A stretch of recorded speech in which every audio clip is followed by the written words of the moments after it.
Hello everyone, welcome to what I hope to be a great video about a great solo played by Paulus Schäfer on the tune China Boy. Let's go!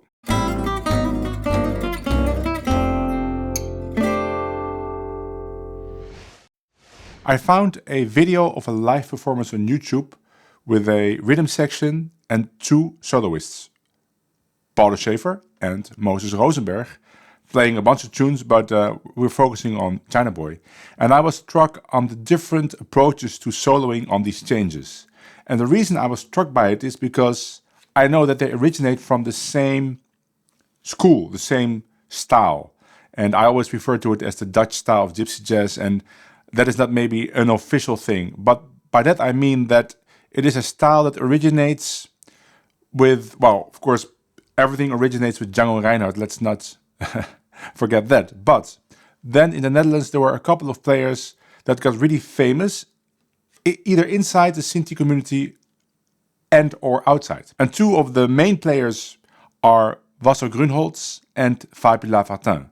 Now Fabi Lamartine, of course, is very famous, became very famous because he gave concerts all over the world and he made albums.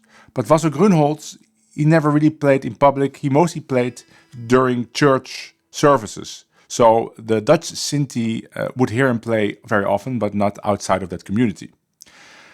Now they had a very big influence on Stochelo Rosenberg. And of course, Stochelo Rosenberg maybe became the most famous gypsy jazz player in the world, especially, let's say, 20 years ago. And he brought that Dutch style really to the forefront. And after Stochelo, there was a generation of new players that were mostly influenced by Stochelo, but through that, of course, also by Fabi Lamartine and Wasser Grünholz. So the basis of that style I would consider lies with three people, namely Wasser Grünholz, Fabi Lamartine and Stochelo Rosenberg, with Stochelo Rosenberg probably having the biggest influence worldwide. Now the style itself is very recognizable. It is associated with a very powerful and virtuosic technique, a certain kind of lick choice, which always are inside the chords, but have lots of embellishments and lots of phrases based on arpeggios, which is very much like Django, of course.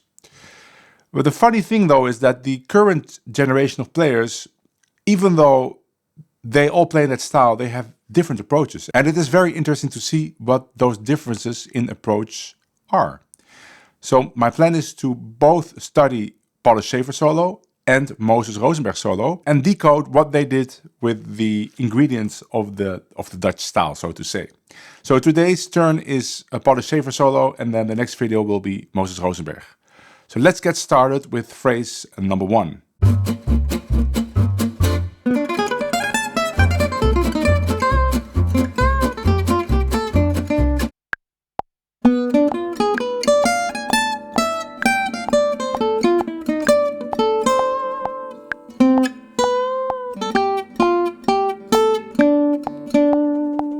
I would definitely recommend watching the original video so you can hear Paulus Schäfer play the solo. Because the first thing to say is that they played much faster. They played around 310 beats per minute. And I tried it, but it's impossible for me to do that simply because the licks that Paulus plays are very similar to mine, because I'm also a Dutch style player, but they have subtle differences which make them much harder for me to just play them like that. So I slowed it down to 270 beats per minute, and that's still very fast. I would encourage you to try playing this solo. It's super hard. Maybe one of the hardest solos I ever had to learn. That might come as a surprise, maybe, because I've done many solos. But this solo is just very hard to play, especially when you want to play it like Paulus with that power and that precision. Now, I did a couple of things, though. I combined 3 choruses into 2 choruses. And the reason for that is that he breaks up his solo into 1 chorus in the beginning, and then Moses plays, and then there's another 2 choruses. But that second chorus has applause in the beginning for Moses' solo. So what I did is that I combined the licks, the phrases that I like best, from 3 choruses into 2 choruses. The pickup already is really special. He's not thinking C7 there, because the pickup would be something like F, or maybe C7, because you have to go to F. But he plays F diminished, resolving to the major third of F. So you could say F diminished or you could say B diminished, that's the same, but he starts on the B. Now the fingering I'm using is the fingering that I prefer. Paulus actually plays it like this. More like Django's fingering, but not with 1-2, but I think he's playing 1-3. It's fine, but then here you have to jump 2 frets. That's just very hard to do, and if I would do it like that in that tempo, well, this was kind of okay, but oftentimes I don't make the jump in the right way and I play some weird notes. So I play it like this. That's way easier, and that's also the way it is written down in the tab. So why is he thinking F diminished, or you could say 1 diminished, right? Because it's in F. That's because 1 diminished to the 1 chord, so in this case F diminished to F, is a very nice resolution. You can hear it. Right, that's a nice resolution, just as effective as 5-1, like C7 to F. Why not? Furthermore, there is no chord because it's a solo break. But even if there were a chord, even if someone would be playing C7, you can still play that F diminished. That sound, it's so strong it resolves perfectly to the tonic, to the 1 chord. So that's a nice trick to learn. In fact, I made a whole video about this trick, also demonstrated by coincidence on the tune China Boy, and I will link it in the description, and you will see more possibilities of playing this 1 diminished chord to resolve to the 1 chord. The following lick is a really nice lick for major chords. It's one that I've never played before. It's one that's typically Paulus, and the reason is because of this effect. This effect. Paulus loves that sound, and he plays that on many different types of chords, on dominants, on minor chords, and here there is an example on major chords. The way you do it, you play an open string, and then, but the open string can be muted like this. So you could also say it's a ghost note on the same note you just played. So I just let go of my 3rd finger and I mute the string.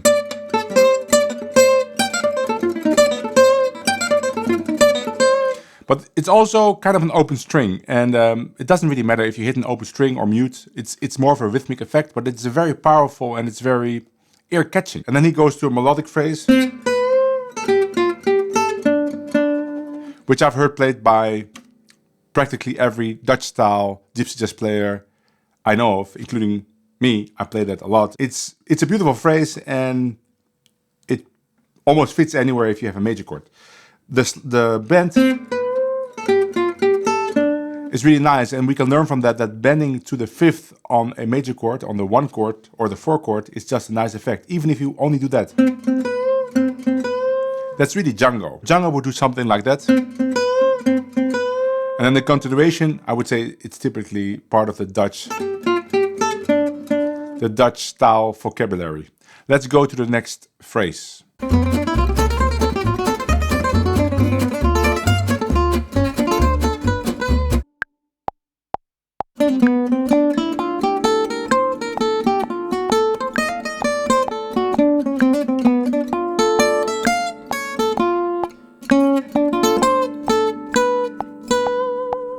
This starts with what I call the so-called Paulus Schäfer major scale. And I mentioned that scale in several other videos, a bunch of videos, I don't know which ones, but I can talk about it again. So the Paulus Schäfer major scale is played like this. So the easy thing about it is only 1 to 4. On 3 strings, you have to move a fret up here, or pivot, people call it. And then on the high E string, it's chromatic. Right, so there's a couple of notes that are not part of a major scale. The first note, the B, but I would say that's a lead tone to the next note, C. And of course here we have a chromatic.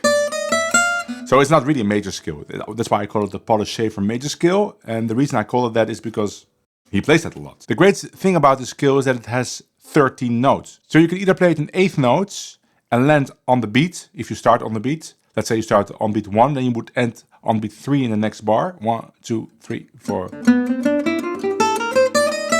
Or you can play it as triplets, and then you would land on beat 1 of the next bar, like this. 1, 2, 3, 4. Great device, I would say. Practice that skill in every key. And Paulus here plays a variation. And Paulus here plays a variation starting with an embellishment to the C, and then he has to move to D7, and then there are some typical Dutch style gypsy jazz licks. Let's call it that. Maybe that name is weird, but that's the way I see it. A typical lick for G7. Now the ending is interesting. That is emphasizing the sharp 11 on G7. That sound. And that lick is I think it's a typical device of Stochelo. That would be over 6 strings, and Stochelo would do that with double notes. But here we have an example with single notes, and I think it works really well. It's something that I've never played before, even though I've played similar things, but it's new, and I think it's a fresh way to end this phrase, which is a phrase that you hear many times on G7.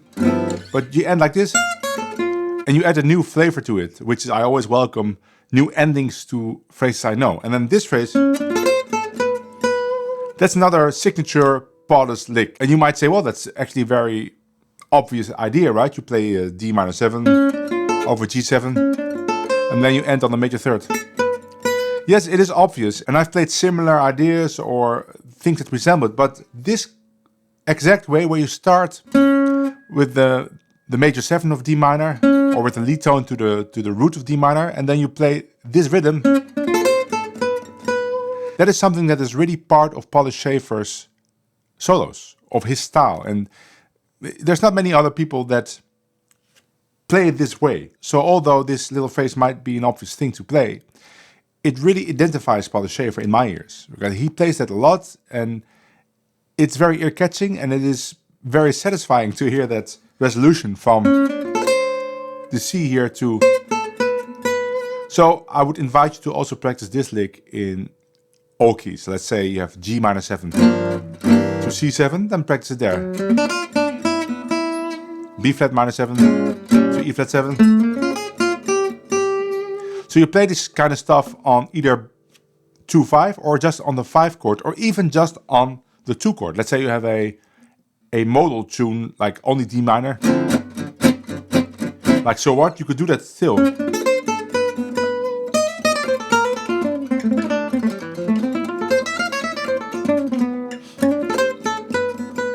It's a great way to end your D minor ideas or your G7 ideas. Let's go to the next phrase.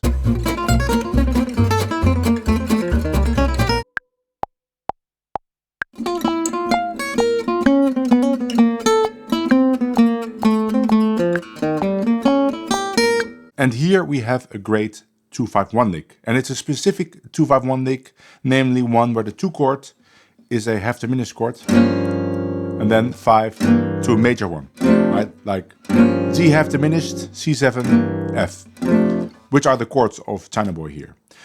But you could play this just on a normal 2-5-1 as well.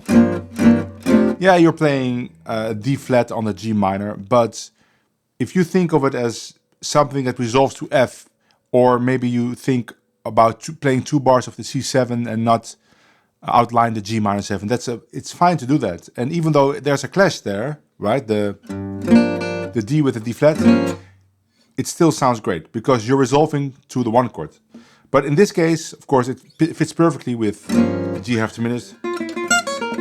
So that's a B flat minor arpeggio, which is part of G half diminished. And here we have the C7 13 and the resolution to F. Great little phrase, and it's one that I'm definitely going to add to my bag of licks. Although it's not very easy to play, because you have 3 downstrokes in a row if you're a gypsy jazz picker like me. So if you want to play it like that, then the trick is to focus on that final note, the final downstroke, and think of this phrase as a separate thing. So mentally you should divide the phrase up in 2 parts. So first part, second part. So you play 2 notes that D flat and you give an accent there. And the notes in between can be lighter. So that's the way to keep your hand relaxed while doing all those downstrokes. Still not easy though. I had to work on it quite a lot to make that sound smooth. Now if you hear Paulus play it, you can hear that for him it's a piece of cake, but it can be a piece of cake for you and me as well if we practice it enough with a metronome, several keys, you know the drill. And then there is a phrase that goes to the bridge, namely E flat 7 to A flat, and he plays a, I would say, a Stochler-Rosenberg staple. It's a diminished arpeggio from the third, but you start on the root of the chord. So the chord is E flat 7, and you start on the root, and then you play a diminished arpeggio from the third of that chord, which is E flat. And you can resolve many ways.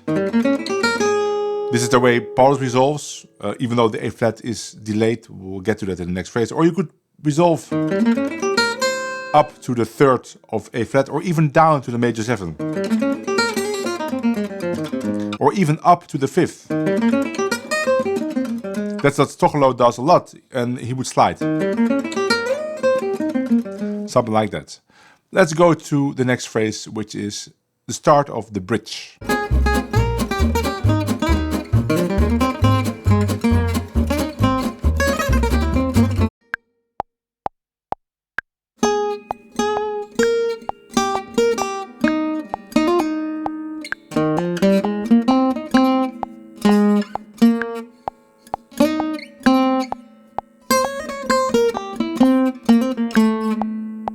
In this first bridge, Paulus basically just quotes the theme. Of course, played freely with different rhythms, different embellishments, but it's the theme.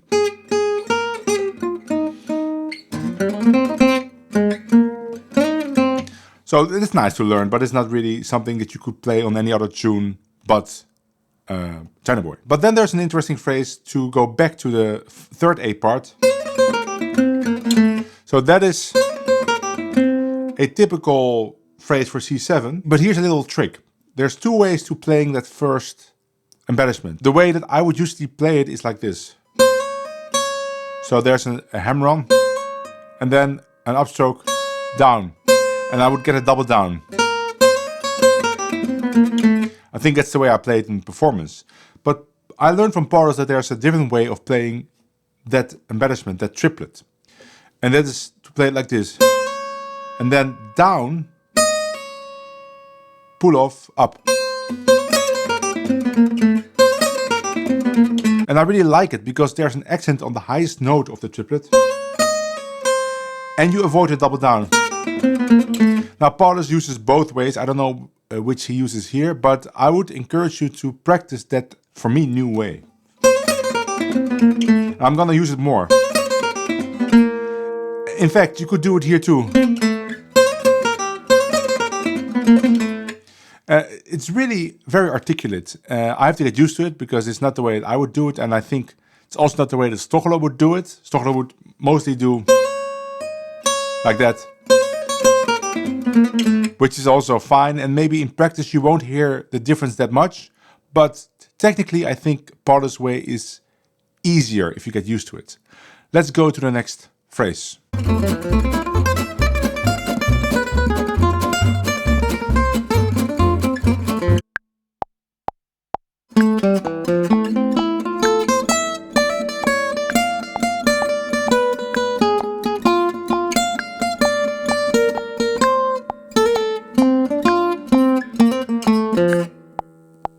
Starts with a typical major 7 arpeggio for F. But now we have something really nice, something that I've never heard anyone do except Paulus.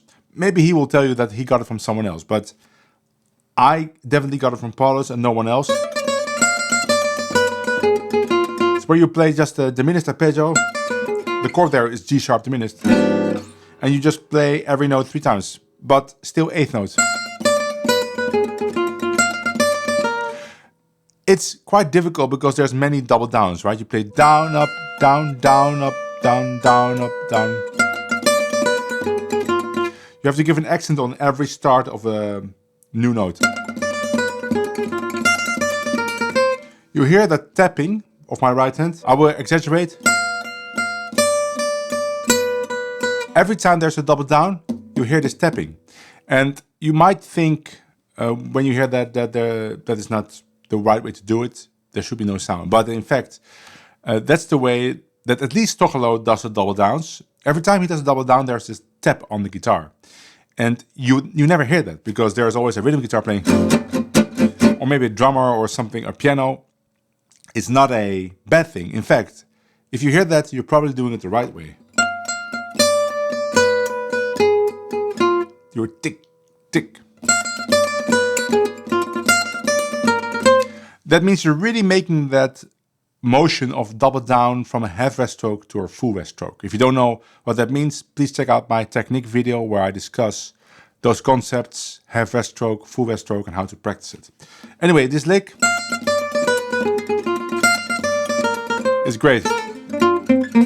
And that end is not a typical Paulus Schäfer kind of lick. Even though I've played similar things and I've heard Stochel play similar things, I would immediately identify this with Paulus. It's very powerful, it's very precise, and it is exciting. That was it for this video, and now you might say, but wait a minute, weren't there 2 chords? And that second chorus had a lot of great stuff. And yeah, I'd have to agree, the second chorus has a lot of powerful, great stuff. And of course, I'm going to do a full walkthrough of that chorus as usual, but especially for my patrons over at patreon.com. So if you go to that site, you check it out, there are several tiers you can join. At the €5 tier, you can download the tabs that you saw on screen today. But the next tier, the €10 tier, you get access to that tab, of course, but then the tab of the full solo, but also to an exclusive video, especially made for those patrons, where I go through all licks of the second chorus, and there's some real killers in there. I'm going to give technical tips, some theory information, just the way I did it today, but it's exclusive for my patrons. So if you want to support this channel, please check out my Patreon. If not, no problem, then enjoy the videos here on YouTube, and if you liked it, please give it a like, subscribe to my channel, hit the bell icon, all that good stuff that we all need as YouTubers to grow. And hopefully I will see you in the next video, which will be about Moses Rosenberg solo in that same video on the same tune, China Boy. Bye!